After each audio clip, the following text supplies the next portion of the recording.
Welcome and thank you for joining us on Birth Mother Matters in Adoption with Kelly Rourke-Scary and me, Ron Rains, where we delve into the issues of adoption from every angle of the adoption triad. Do what's best for your kid and for yourself, because if you can't take care of yourself, you're definitely not going to be able to take care of that kid, and that's not fair. And I know that my daughter will be well taken care of with them. Don't have an abortion. Give this child a chance. All I could think about was needing to save my son. My name is Kelly Rourke-Scary. I'm the Executive Director, President, and co-founder of Building Arizona Families Adoption Agency, the Donna K. Evans Foundation, and creator of the You Before Me campaign. I have a bachelor's degree in family studies and human development and a master's degree in education with an emphasis in school counseling. I was adopted at the age of 3 days, born to a teen birth mother, raised in a closed adoption, and reunited with my birth mother in 2007. I have worked in the adoption field for over 15 years. And I'm Ron Rains. I've worked in radio since 1999. I was the co-host of 2 successful morning shows in Prescott, Arizona. Now I work for my wife, who's an adoption attorney, and I'm able to combine these 2 great passions and share them on this podcast. So today we're going to be talking about abortion, breaking down abortion as a topic. I think it's important that we look in our own backyard first. So we are in the state of Arizona, and why not start with Arizona? Yeah, it's what we're most familiar with. Correct. We use it as a baseline, and obviously this aspect is just going to pertain to Arizona, but is applicable to other states as well in some areas. Obviously, every state is governed by their own laws in terms of the regulations that oversee abortion. So that being said, in Arizona, we allow abortions up to 24 weeks, which is the end of the second trimester of pregnancy.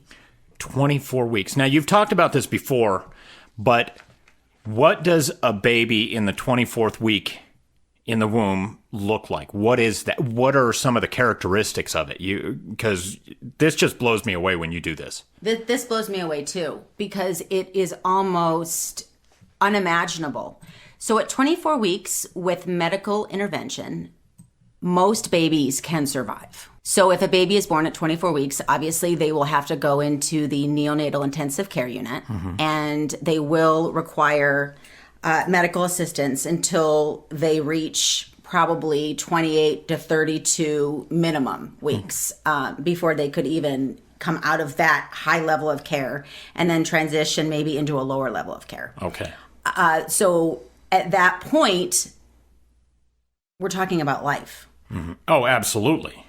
I think before that point, we're still talking about life. Well, but, as you and I both agree, right. It's, at conception is really when we believe it's life. Even the hardcore pro-choice people could not deny that this is a life at this point, because it is viable. Well, actually, they do. Yeah, they still do. They still do. But I mean... Right. So at that point, they're not being intellectually honest. Yes. At that point, the baby is able to smile. The baby is dreaming. They can have, they actually are dreaming as they sleep. They can determine this by the REM movements in their eyes. They are able to sense touch. They are able to feel pain. They can get the hiccups. You can feel the baby move. This is a fully formed baby. About how big is it at that point? The size of a fist? Bigger than the size of a fist. Bigger than the size of a fist. I would say probably between your middle finger and... Maybe on the a woman. Middle of your forearm. Yeah. Okay. For a woman, yes. Okay. And again, the baby's head is probably the size of a plum, maybe a little bit bigger. Okay. I mean, we're talking about a human being. Without question. There are laws that protect the eggs of an eagle. That is considered a criminal offense. And yet we're not protecting our own little ones. And by the way, in case you missed this episode, way back in the beginning when we first started, the word fetus translated means little one. And I think we should emphasize that, because it sounds too clinical when you say fetus, but when you realize that it does mean little one. I agree. I think that when we use the term fetus, we distance ourselves from really what we're talking about. We're using more medical jargon, Scientific terminology. and it desensitizes us to what we're really discussing. When you're talking about a baby and you're looking at a newborn or you're looking at a 10-month-old, I think that it's important to remember that at one time, this baby was 6 weeks in utero, 8 weeks. I mean, we all came from that size and at that age. Right. And as my husband had stated in a previous episode as well, how many doctors have we aborted? How many scientists that could have cured cancer? What have we done as a society to our future? And we'll never know. And we'll never know what this has cost us. In looking further into the whole topic of abortion, I think I'm speaking for both of us, Ron, when I say we understand it's political. We understand that some of our listeners may or may not agree with our opinions or what we're saying. But again, our goal is just to ask our listeners to open their hearts and their minds and understand that we are just trying to promote education and trying to help the public understand, because studies have shown us that a lot of people who are pro-abortion are not as educated as people that are against abortion. So in other words, if you don't have all the facts, how can you make a decision? Certainly. So Look at all sides of whatever the issue is always a good policy. it is. And abortion is important to everybody because in some aspect, or a lot of us know somebody who maybe has chosen adoption over abortion, or maybe they know somebody who's had an abortion. I had a call today from a client that is coming in, and her words were literally, "I have already had one abortion and I can't move past it. And I don't want to do that again, no matter what. I can't go through that. I can't go through the aftermath or the guilt or how I feel about myself after doing that." And that's why I'm choosing adoption this time, because I can't face myself in the mirror again. I think that that's really, really important, because people are not realizing that this isn't a one and done visit and then you go on to live your life. Your quick fix. No. And everything is going to be peachy. And you know what? To some people, I think it is. And I don't think they have that conscience about it. But I think it catches up, because in the women that I've spoken to, and I've spoken to women that have had multiple abortions, and at the time, maybe they were using some type of drugs, or maybe they had something in their life that was distracting them from what was really going on in their lives. But they've described it almost as like a tidal wave. When they look back and they realize, oh my gosh. it just floods in. It does. It just floods in. And I didn't know that I had this option of adoption. Nobody talks about it. I hadn't heard of it. I didn't know how to go about it. I didn't know where to go. And so in talking about abortion, I'm hoping that we're opening the doors on many levels. I hope that we can successfully provide accurate information in a manner that people will be receptive to hearing it.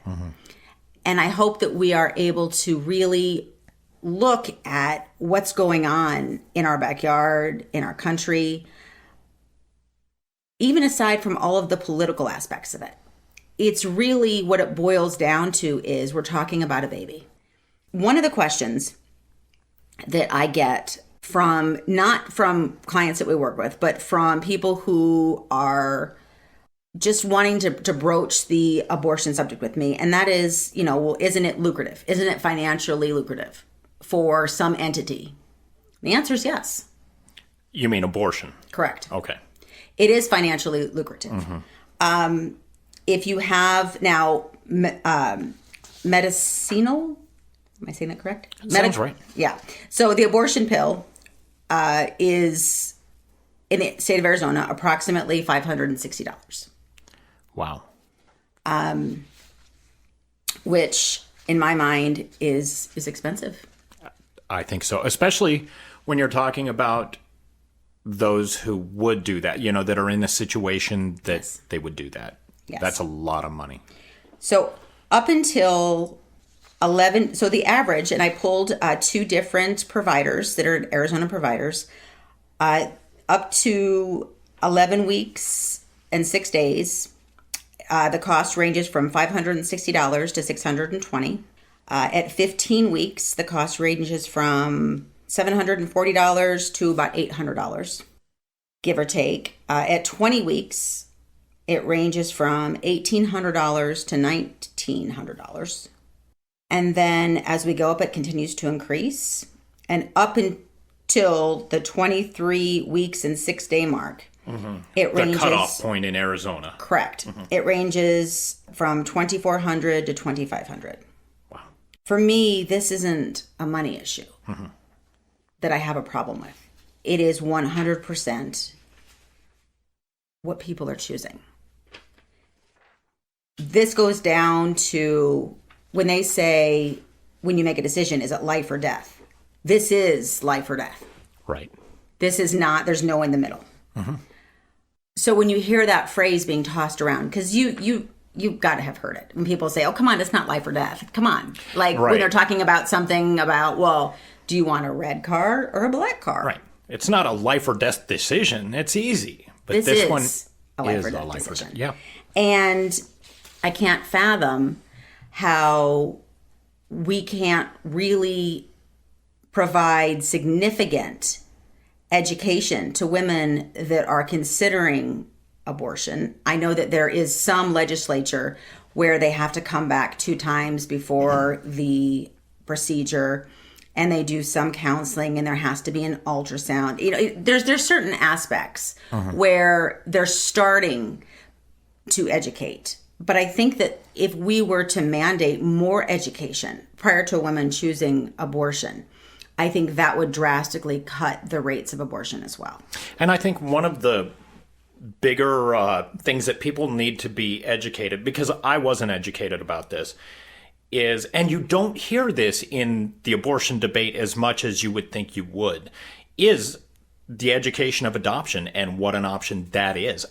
Again, when I was young and inexperienced, when my first wife, before we were married, she got pregnant, I thought the options essentially were abortion or have the baby and keep it and raise it. Of course, I'd heard of adoption, but I never put those things together as a young man. I never thought, oh, I can adopt out a child. That information needs to be so much more available to people, especially young and maybe not so wise and experienced people. And that's educated, yeah.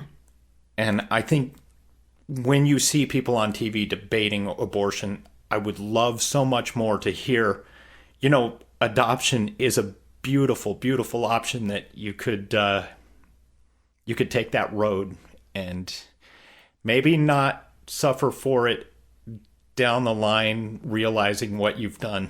The tidal wave. Yeah. So. And the other thing that adoption offers over abortion is the father's right to be a part of it. Yeah. With an abortion, you don't need the father's consent. And, as we talked about in previous podcasts, you never hear the words a father's right to choose. No.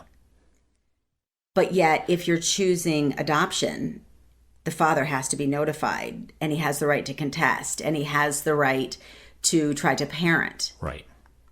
He's not given those same rights when it comes to abortion. When it comes to abortion. Certainly. And I think that negating the fact that it takes 2 people to make a baby, and it is as much his baby as it is her baby. Yes, she is the one who is carrying the child, but she couldn't be carrying the child without his participation. Right. So I think that it's not fair. It just seems like such a minimal word, but it's not equitable. It's not, I don't know that every man whose significant other has chosen abortion would have agreed with it. She wouldn't even have to tell him that she was pregnant. She could just go and do it, and he may never know. Not to mention, I think that men in general are denigrated because a lot of the talking points are, oh, he made her carry this child to term. He did, he didn't have to carry the child. And so they look at men as a negative thing instead of, wait, they're a participant in this act as well as the woman. They should be responsible as well as respected. 100% agree. And yeah. If this gentleman is somebody that you are engaging in a sexual act with, and you have enough esteem for him to engage on that level, but you don't have enough esteem for him to be able to make a decision regarding a child that the two of you created. That is essentially half his genetically. Correct. Then that says a lot. I'm a big believer in personal accountability and responsibility. And I think that we need to hold both parties responsible. We need, I do believe that abortion should not be on the table. But if it is, I do believe that both parties should have to be. He should be notified as, and in agreement. One thing, actually I found a couple of facts that really just blew my mind. And I wanted to share these because I wanted your take, Ron, on what you think, how it affects you in your head. In other words, when you hear these facts about abortion, what are your first thoughts? Okay. Abortion medication, so that is the abortion pill. They call it medication, abortion pill, is now going to be available at California's college health centers under a new law. A study that was done in 2018, published in the Journal of Adolescent Health, estimated that 322 to 519 students at California's public universities seek medical abortions each month. Each month. Those numbers blow me away, first of all. And second of all, I feel like a very pro-abortion, not even pro-choice, like you said earlier, a pro-abortion narrative is being pushed, especially on the young. Right. Kids who are in college. That's my opinion. The fact that it's so readily available breaks my heart. Do those same schools not even just allow, but require information about adoption? No. I mean, at this point, this to me, I equate this with, so we've taken it up a notch, and now they can get it at the college health centers. In 5 years, is it going to be like a gumball machine? Are you going to put some money in it and turn the little lever, and then throw it's going to shoot out $500 in the thing and a pill comes out? I mean, is this where we are as a society? It's terrifying. It is. Only 37 states require parental involvement in a minor's decision to have an abortion. No words. As a parent, I'm so grateful that I live in a state, not that any of my children would have an abortion, because I've told them from very, very young, that's off the table. Right. But should they attempt to behind my back or do something awful like that, I'm very grateful that in Arizona, they would have to have permission. Well, again, they have to be 18 years old to vote, to, smoke a cigarette, allegedly vape, whatever. They have to be 21 to drink.